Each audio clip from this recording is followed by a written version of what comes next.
起身！我係嚟揾孫悟空㗎。孫悟空啊！你就係孫悟空？齊天大聖孫悟空啊！孫先生你好，小姓陳元莊。陳生，先生，陳生，終於嚟啦！500年啦，終於嚟啦！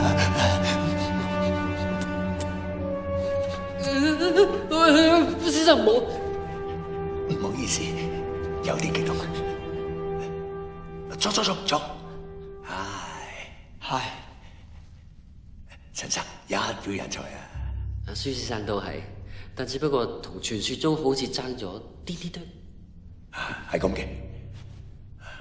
500年前，我仲係一個少不更事嘅馬騮仔。嗰陣同阿佛祖咧有啲嗌霎，唔係幾夾，就俾阿佛祖用大日如來真經打落嚟。我都意識到自己錯誤所在㗎啦，所以咧就將自己困咗喺一個咁細嘅地方啊！500年啦，我一次都冇出過去㗎。我就喺呢度認真研究大日如來真經嘅大道理。只睇下我已經將自己身體裏邊嘅魔性全部消化排出體外，就連以前嘅妖樣而家都唔妖啦。所以呢，而家身體裏邊只係剩低真善美啊！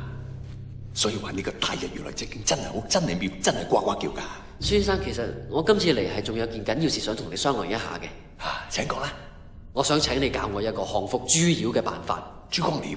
係啊，佢妖性好大，殺人無數，我哋一啲辦法都冇。辦法唔係冇。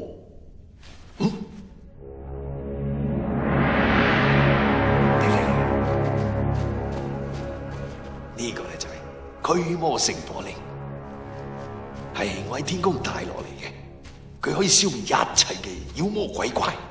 但係我唔係想消滅佢，而係想喚醒佢內心嘅真善美。咁咪啱咯，我冇話你知咩？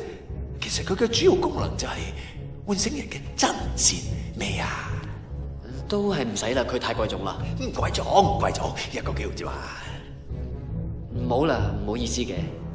你攞啦，我話送俾你，你唔攞啦。孫先生，呢個其實係咪佛祖鎮壓你嘅封印啊？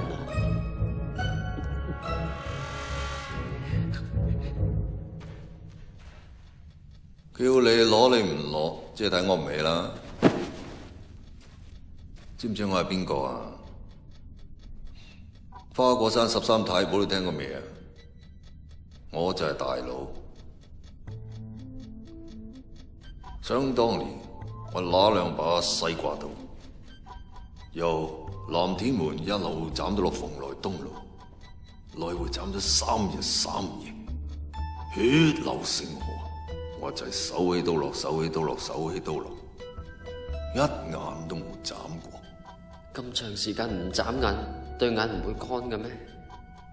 對眼乾又點？唔乾又點？同我講嘅嘢有關係咩？我只係好奇，你聽唔聽得明我說話嘅重點啊？我係講緊對眼會唔會乾嘅問題咩？即係咁諗，3日3夜唔眨眼，隻眼唔乾就……你老味，你咪再同我講對眼，你老味乾定唔乾啊？你老味啊！